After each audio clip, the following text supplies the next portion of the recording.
During that time, every D-mail goes back in time without a hitch. Guys and girls, I think we found a code. We're sending text messages to the past. Not awfully useful, but the information could come in hand. Now it's time to take a break. We're all hungry and, except for Mayuri, we've been up since last night. Go ahead and rest. I'm gonna have a go at it a little longer. She's been going at it for hours and she's still full of energy. It's hard to believe she was so opposed to time travel research before. Our scientist's blood must be on fire. We made a number of discoveries, but we can wait to assess them until after we eat. Dara and I leave the two girls to watch over the lab as we go shopping at the convenience store. We return from the convenience store to find a Brown Tube Workshop's one and only part-time warrior standing in front of the building. I wonder if they've heard any of the noise we've been making, considering the floor is creaking and lightning is shooting out everywhere. She's stretching. Sup? She notices me and calls out without stopping her exercises. What shenanigans are you up to this early in the morning? Shenanigans? This girl is a thing for unusual words. The kind you wouldn't believe. We're building the first time machine in human history. Huh, cool. Hey, shouldn't you be more surprised? Can't blame her for being skeptical. I didn't think it was possible either. And isn't that top secret? I thought you didn't want anyone to know. Crap! Part-time warrior, please keep what I just said a secret. Sure. By the way... Part-time warrior glances at the Brown Tube Workshop. The boss is really pissed. Why? The noise. Whatever you're doing up there, it's got the whole building shaking. Dust everywhere, kinda like an air raid. He was saying stuff like, "What's that nutcase doing? I'm a racist damn runt." Maybe you should go apologize. Oh boy, what if he kicks us out? Alright, leave it to me, Daru. Leave it to me. Daru, go tell my assistant to lay off the experiments for now. Roger that. I won't forget you, soldier. Daru salutes, then races up to the second floor. By the way, is Makisa Kurisu here too? Yeah. Come to think of it, she did pick a fight with Christina yesterday. Have you met before? No. Yesterday was first contact. First contact? That's a strange way of putting it. Oh, really? Weren't you a little hostile for a first contact? She's... my enemy. What? I barely heard her. Heard her. Her voice was so low. English. I'm about to ask her to repeat herself, but Susuha is staring at the ground in silence. She obviously doesn't want to talk about this. Did she call Kurisu her enemy? But that doesn't make sense. How could she be your enemy? You just met, right? Yeah. Did she do something to you? Not to me. What does that mean? She did something to someone else? That's... If you want, I could go talk things over with Christina. It doesn't really matter. Maybe you're blaming the wrong person? Jeez, give it a rest. She hits me with a glare. Anyway, shouldn't you apologize to the boss instead of talking to me? Actually, I'm getting cold feet. But I am Hoyun Kiyoma, the mad scientist who brings chaos to the world. I can't falter now. I steel myself and enter the Brown Tube Workshop. Part-time warrior follows me inside. I have come! Mr. Brown is sitting at the counter inside, slurping delivery ramen. Even when I enter, he doesn't look away from the huge 42-inch CRT. It's showing some news shows report on some celebrity divorce. Part-time warrior doesn't say anything. She's just gonna stand there and watch him rip me a new one. Hey, Okabe! The hell are you doing up there? Straight to the punch. He doesn't take his eyes off the TV, nor does he stop slurping his ramen. Yet despite his sedentary posture, he exudes extraordinary pressure. But now is not the time to falter. We're currently conducting experiments that will change the course of human history. The discoveries we make today will shape the world for centuries. I don't care what games you guys play. I'm the owner of this building. got it? And the building's really worn out. You keep shaking it like that, you could bring the whole damn thing down on our heads. Better keep quiet about the dent in the floor. Very interesting, Mr. Brown. Don't tell me you forged this building's earthquake safety certificate. What if I did? Holy crap. Maybe we should seek Siltershun. It's been properly reinforced. But regardless, you guys are still shaking it too much. So what if a few buildings collapse? What's that? As I said countless times before, our current experiments is of vital importance to the history of science. No, to the history of human civilization itself. It's more important than prolonging this building's lifetime for another 10 or so measly years. The building starts shaking again as soon as I finish speaking. Flakes of concrete starts falling from the ceiling. The 42-inch CRT's image goes to static. Oh no. We can mess with the building, but if we start messing with the CRTs, he's gonna flip. Damn it, Daru! What are you doing? I thought I told you to stop the experiments. Okabe! I just can see this in a sitcom form, and it has like Brown running around the workshop after Rintaro, and Rintaro running away like, no! And then Susuha is in the background like, oh, you guys! And then like the people go, ah! Starts clapping, although it wasn't really funny, just to kind of get the less intelligent viewers to laugh too. He's glaring at me. The ceiling is falling, you dumbass! Some got into my ramen. What are you gonna do about it, huh? No more shaking! Or twerking. Or I'll raise your rent by 10,000. What? If you raise it 10,000 yen, we're ruined! Leave it to me, Mr. Brown. On my honor, I swear there won't be any more shaking today. Maybe a bit of twerking, but you gotta accept that. With that, I race out of the Braun Tube workshop. He's a very patient man, though, I gotta say. Christina! Stop the experiments at once! When I burst into the lab, I find the three of them in the middle of lunch. Mayuri has juicy chicken number 1. Daru has a convenience store boxed lunch. Karisa's eating cup noodles with a fork. Sorry, Ocarin. Mayushi tried to warm up some chicken. I accidentally put it through reverse rotation and then it started sparking. I see. I sent you an email. Didn't you get it? Your sarcasm is not appreciated, Christina. I can't bring up my phone to check. Oh, of course, that's why. You know as well as I do that my phone is still attached to the phone wave, named subject to change. I disconnect my phone from the phone wave, named subject to change, while grinding my teeth. Alright, let's see here.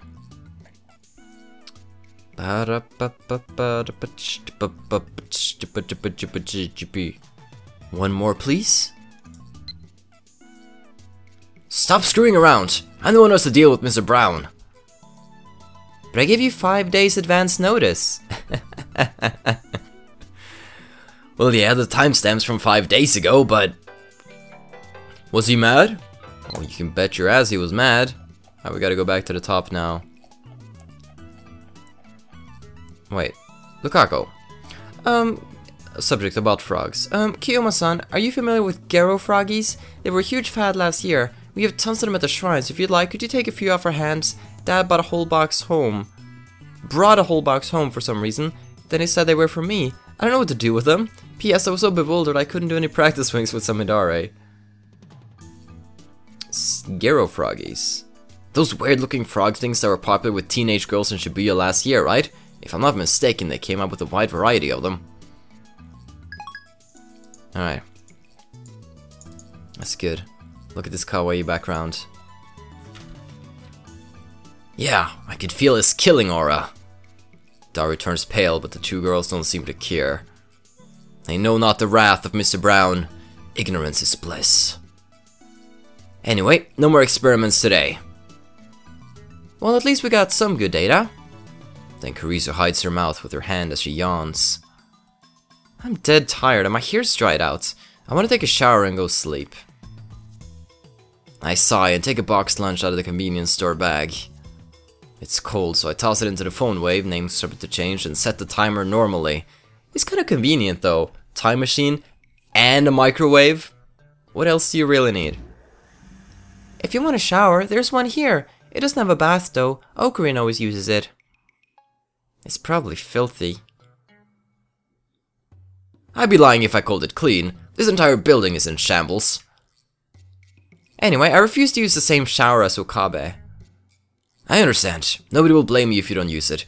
Of course, since the three of us stayed up all night, we're all pretty smelly. Given the sweltering heat and the fact that we keep the windows closed all night, I bet this place is smelling pretty rank by now. That's why I'm going back to my hotel once I finish eating. Carissa slurps her cup noodles indignantly. I bought them at her request. She was raised in America, yet she likes cup noodles? Strange. Celebrity bath time at a high-class hotel? I wanna come too! Not a chance. Mayushi wants to come too.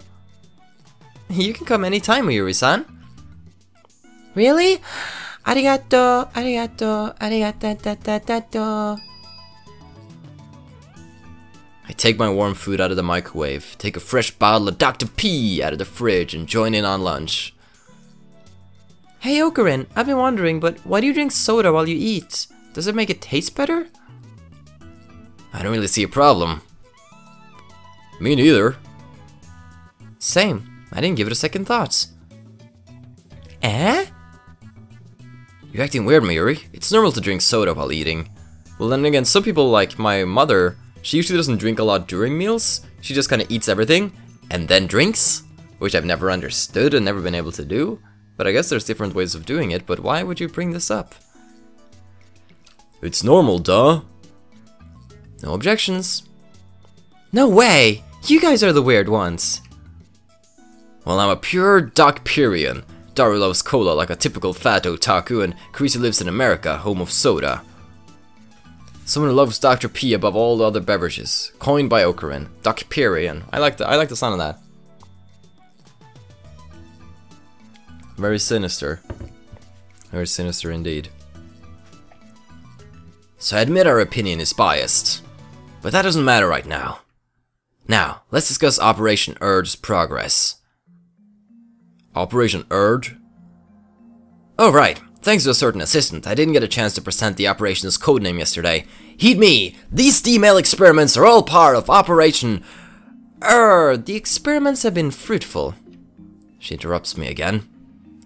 At the very least, we'll learn what we can do with D-mail. Carissa places her empty noodle cup on the table, then retrieves the whiteboard from the development room. While the rest of us eat, she scribbles on the whiteboard and puts it up against a wall. That about sums it up. Anything to add? Nothing especially. She summarized the vital parts. Mayuri has her mouth half open in a blank stare. She clearly doesn't understand. Let's see. Force microwave door open while warming. Timing unconfirmed. Set it to reverse rotation. Send a mail to the phone wave during the discharge. Conditions for discharge somewhere between 12 and 6. D-mail text limits 12 1-byte or 6 2-byte characters times 3. Any more fails to send. A D-mail can be at most 36 English characters or 18 Japanese characters long. That makes experimentation difficult, so we'll want to improve that first.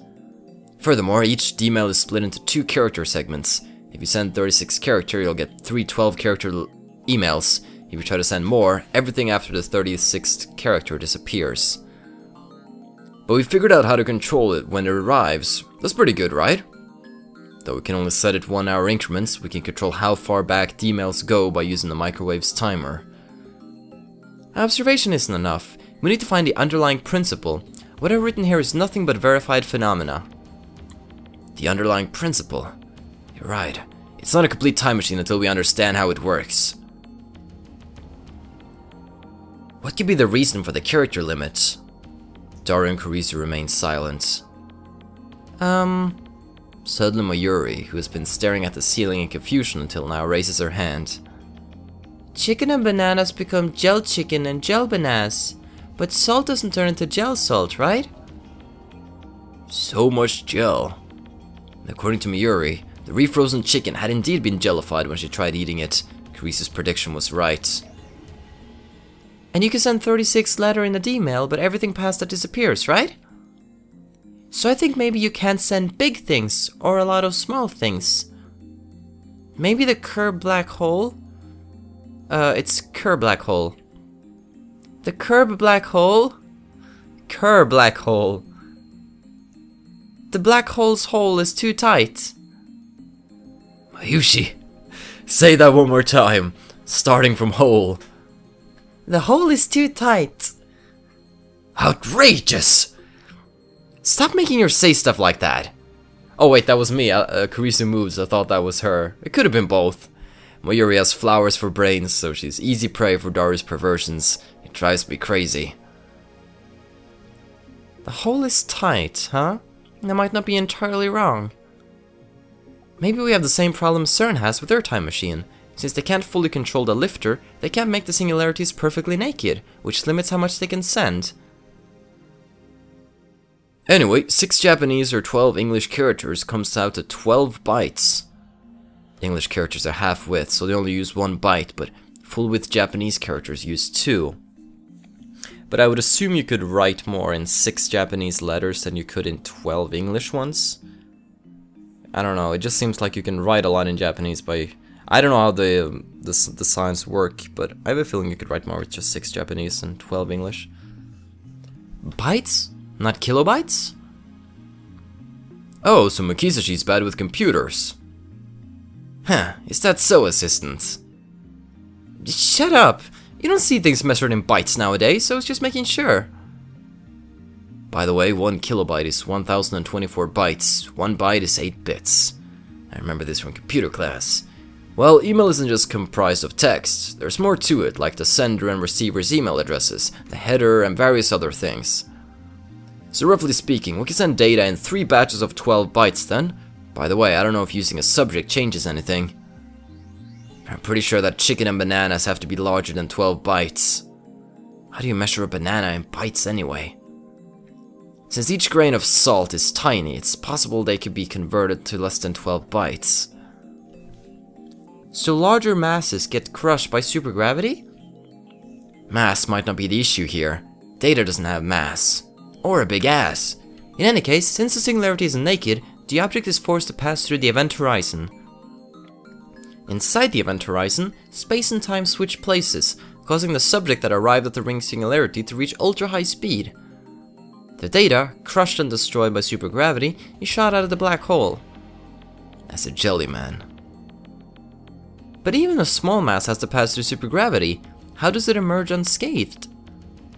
If the hole is too tight, then just inject more electrons. I don't think it's that simple. I mean, I'm sure CERN's tried that already, and yet they haven't gotten any results after 9 years of experiments. It's not as simple as increasing the flow of electrons. I see. CERN is a lifter, but we don't know what in the phone wave is filling the same role, much less how to adjust it. She has a point. Well, the thing is, we never really got to see the phone wave's creation. We just kind of came into the lab and we were like, oh, there's a time machine. I mean, there's a phone wave. Oh, it's a time machine. Whoa. Like, we haven't really gotten to see how it's built and like the parts and what controls it. That could have been interesting, but I'm guessing we'll get more into that. We don't know what acts as a lifter. We don't know that it has... But we do know that it has successfully created a path wide enough to send approximately 36 bytes of data through the ring singularity. I don't get it. Mayuri, finished with her chicken, looks at us in confusion. Excuse me. Think of it like an RPG. The ring singularity, the entrance to the event horizon, is the gate to the Demon Lord's castle. The Demon Lord? Hundreds of soldiers attack the heavily fortified Demon Lord's castle gate. Now this is how I like my science explained. The soldiers can use the magic called Lifter to force the castle gate open, but they can only keep it open for a moment before it closes. During that moment, only 12 soldiers can break through. The soldiers can only use Lifter magic 3 times. The 36 soldiers who make it through the gate return triumphantly as the heroes who slew the Demon Lord. But the soldiers who were left behind are imprisoned by the Demon Lord's minions. They're taken to the castle's prison cells and turned into slimes.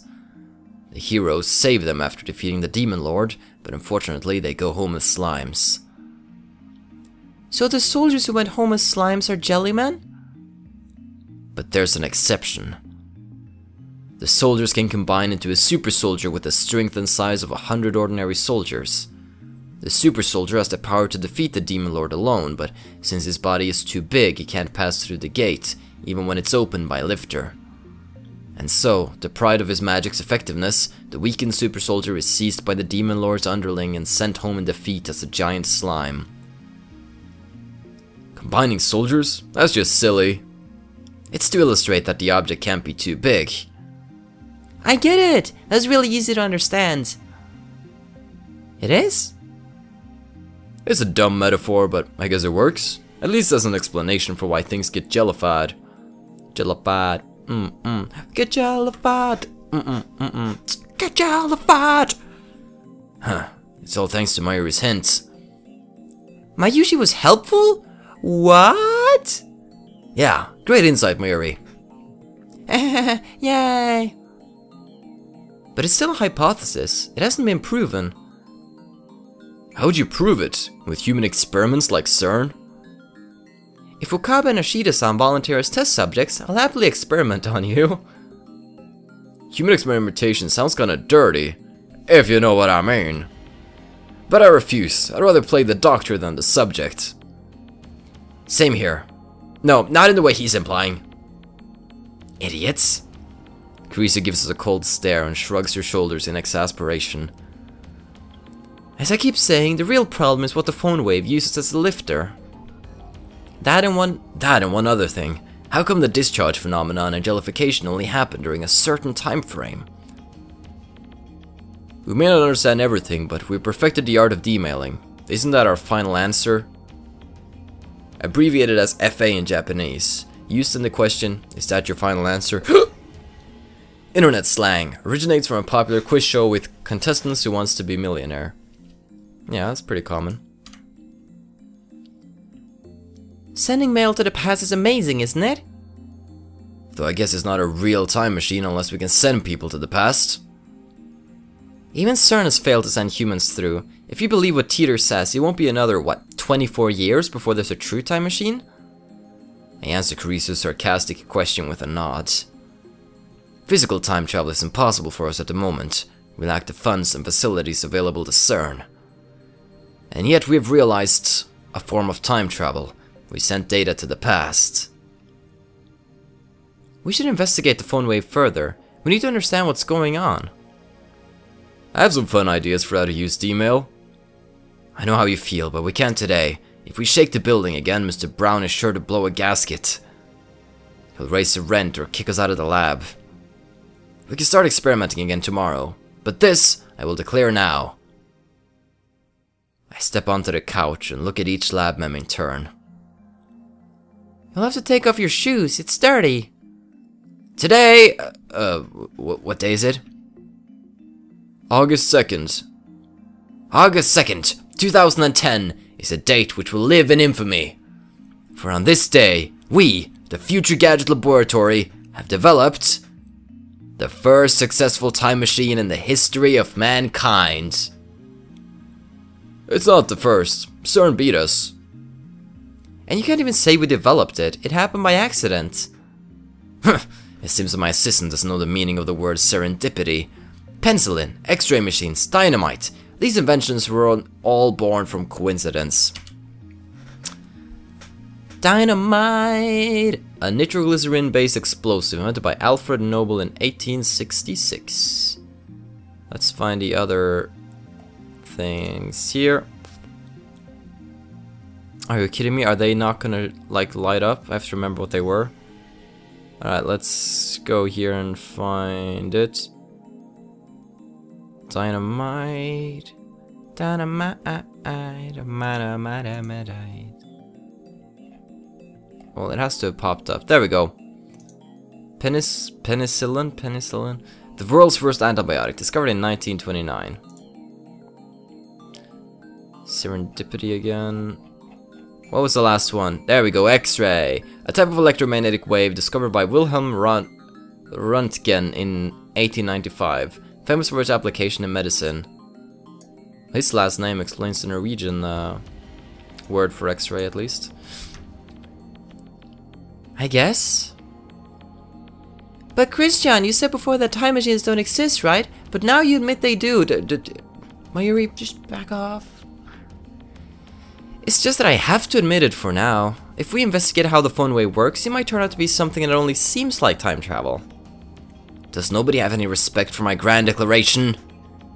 Don't complain if I take all the credit for inventing the first, second, whatever, time machine in human history. The 66th Roundtable Conference ends here. Dismissed! Wait, that was a Roundtable Conference? I didn't know that. And it's even the 66th. Who cares what kind of table it is?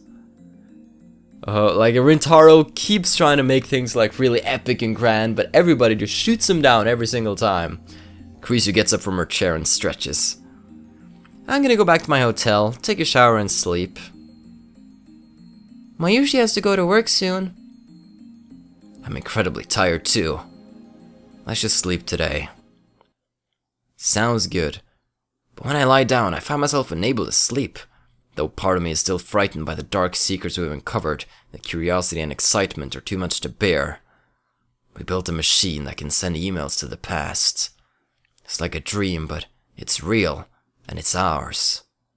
As I start thinking of ways to use it, my imagination spreads out to infinity, driving the last vestiges of fear from my mind. Vestige? Vestiges? Maybe it's vestiges and not vestiges. I'm standing in absolute darkness. How long have I been here? I can't remember. I can't move. I can't feel. I can't see. The world is empty. No, not empty. A voice resounds in the blackness, as if whispering in my ear, as if screaming from far away, as if dozens of people around me are speaking at once. Where am I? You are beyond the event horizon, where time and space switch places. Suddenly the darkness is dispelled.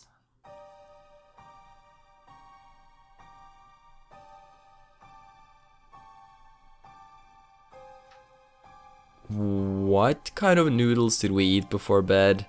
An ocean of stars fills the heavens. The sight is breathtakingly beautiful. However, one point in space lacks stars. I notice that point. I stare at that point. My body starts to fall. I'm falling through the sea of stars. No, not falling. I'm being pulled into a rift of utter darkness from which not even light can escape. In an instant, my consciousness has exceeded the speed of light. Stars flash past and vanish from sight. Light itself is but dust in my wake. Logic screams that this cannot be. Nothing can move faster than light. That we could contradict the theory of relativity. You aren't moving. That voice again.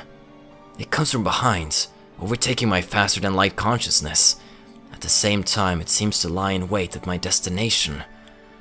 Why do I hear Christina's voice? You aren't moving.